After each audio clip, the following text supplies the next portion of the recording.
So, told you so is probably the weakest thing we could say right now. But I'm going to say it anyways. We told you so. Tomorrow at 10 a.m., Donald Trump is going to explain his plan on how to remove unwanted U.S. citizens from the United States. And if you think I'm making shit up, here's what he said. There will be more Alcatrazes all over the country. And there is a massive portion of our country that is going to cheer this on. So first it's illegal immigrants, now it's the homeless, and we all know what's going to be next. And then after that, and after that, and after that, the list will go on. So I urge you all to take the time tomorrow to watch the press conference. And if you live in the DC area, please share it with everyone you know. You gotta watch this. Good morning, San Diego. America's pissed off, people.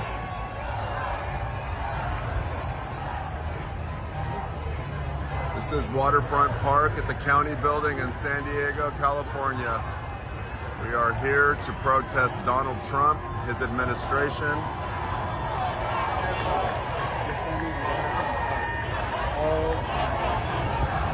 Trump must go.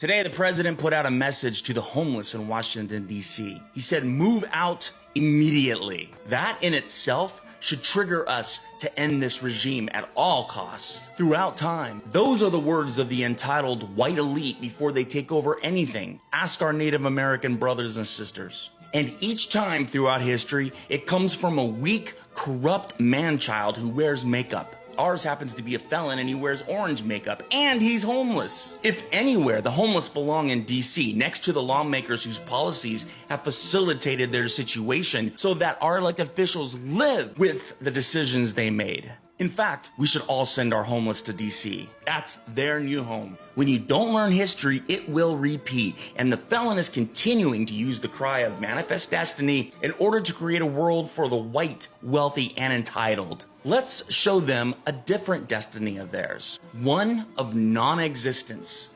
Hello guys, welcome back again to the channel. So guys, I am here because of the news going around that Donald Trump asked the farmers to resign their duty. Excuse me. When the farmers resign their duty in farming, that means a lot of problem is going to arise, because for me, food is very important. We need those farmers to farm. It's not everybody that can go to farm. Okay, it's not everybody. So I mean, without these people going to work, how are we going to survive? How are we going to go to the grocery stores to buy food? Of course, food is going to be much expensive, because without these people, guys, things are going to get more terrible as it is like right now. So guys, it's up to you. Please, if you come across my video, I need your opinion right there in the comment section. Okay, we have to speak out. We have to let them know that this is not right. It's absolutely wrong. You know, things are going to get worse, guys. So hopefully Donald Trump will think, instead of you increasing people's salary, you know, it's just for you to cause them more pain. Don't forget, we need them. We need these people to work. It's not everybody that can go to farm. So don't make things get worse than it is now. So guys, let me know what you think there in the comment section. I need your comments. I need your opinions. It's very important. Thank you for watching. I'll see you again in my next video. Have a nice day. Bye bye. Our hidden cameras caught employees with the LA Homeless Services Authority throwing cases of taxpayer-funded food right into the dumpster. Food that's supposed to go to the homeless, now going in the trash. You can see it here just come pouring out of the box. And not just once or twice. It's a sandwich, an apple, and water. But despite the tens of thousands of homeless going hungry on the streets of LA, no one got to eat this food. Jay Handel chairs the Homeless Committee for the LA Neighborhood Councils. This is an absolute disgrace. It's a theft of taxpayer dollars. For months, we watched LASA employees picking up cases of food to give out to those less fortunate.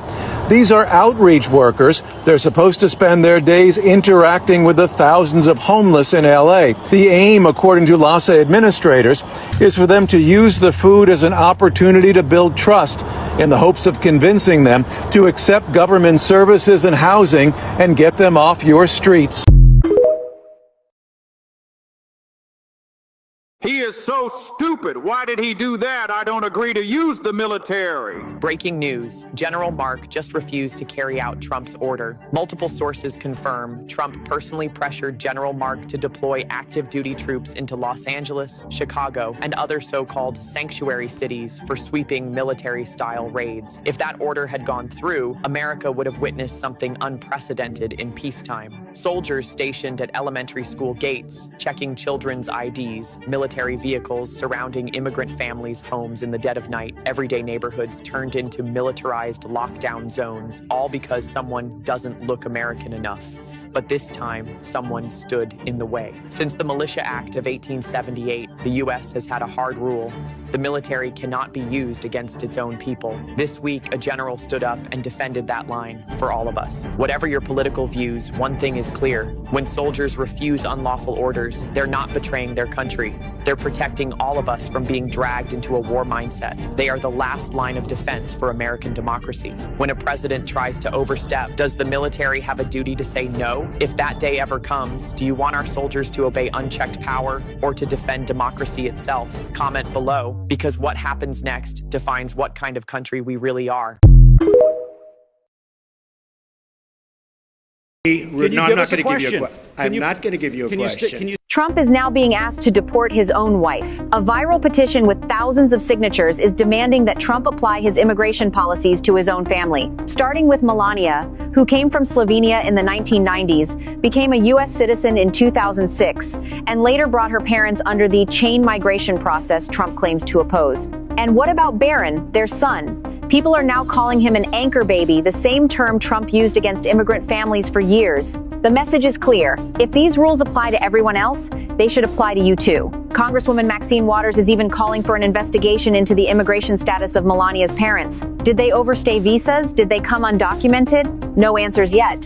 Because here's the truth. Overstaying a visa is a crime. Crossing undocumented is too. So why is Trump's family exempt? This isn't just outrage, it's a cry from immigrants who work, pay taxes, and live under fear. Because the real crime isn't migration. It's using the law to punish the poor while protecting your own. Comment if you believe laws should apply to all, not just the powerless. Share before it disappears.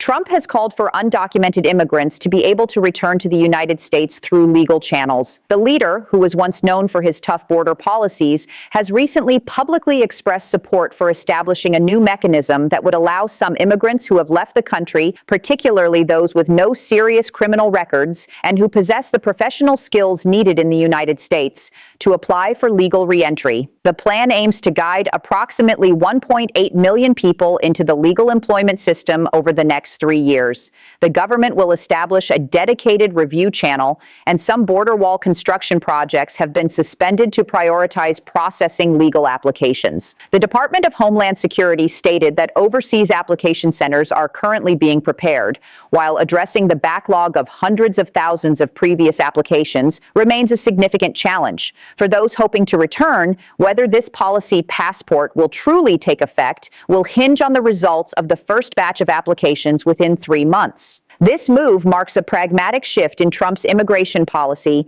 and its actual impact will directly influence future developments.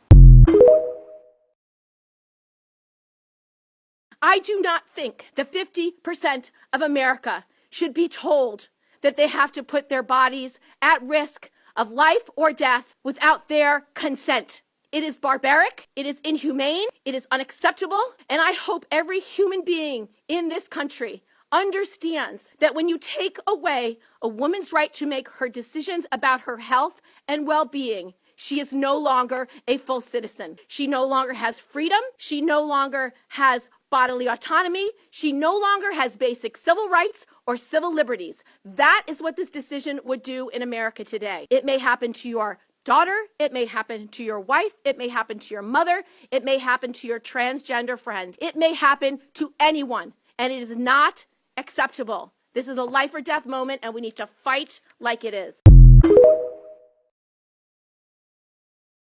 Breaking news: Trump announces that Americans will no longer pay income tax on incomes below $150,000 per year. Just today, the Trump team officially released a major tax reform proposal eliminating the federal personal income tax for people earning less than $150,000 a year. This is an unprecedented fiscal shift, a true restructuring of the nation's bottom line. In his speech, Trump said bluntly, "Why should hardworking people pay for government waste? This is a system that must be turned on its head. No more tax refunds or credits, but total exemption. Hardworking parents, children who work hard every day, tens of millions of Americans will usher in an era of real relief." When the policy came out, it shook the whole United States. This will cause a large-scale government funding gap. But on Main Street, the real voice is that government is finally not here. Hardworking American, who is always crushed by high taxes. Let them know that the winds are literally changing. Breaking news coming in within the past hour. Nuclear escalation now official. Moscow ditches the deal and aims at the West. Russia has just officially withdrawn from the 1987 INF nuclear treaty, a cornerstone arms agreement that had previously limited the deployment of intermediate-range missiles across Europe and Asia. But that's not all. Alongside the announcement, the Kremlin unveiled a new weapon, a hypersonic missile called Oreshnik, with a reported range of up to 5,000 kilometers and deployment expected in Belarus. According to Moscow, this is a direct response to the growing presence of U.S. and NATO missile systems near Russian borders. Just days earlier, Donald Trump ordered the repositioning of 2 U.S. nuclear submarines into what he called appropriate regions, following what he described as nuclear threats from former Russian President Dmitry Medvedev. Medvedev had warned that any miscalculation could trigger the activation of Russia's dead hand system, an automated nuclear retaliation protocol. The Kremlin has since urged moderation, but emphasized that all strategic decisions are under the full authority of President Vladimir Putin. Former U.S. National Security Advisor John Bolton called Trump's move irresponsible, warning that it could provoke Moscow into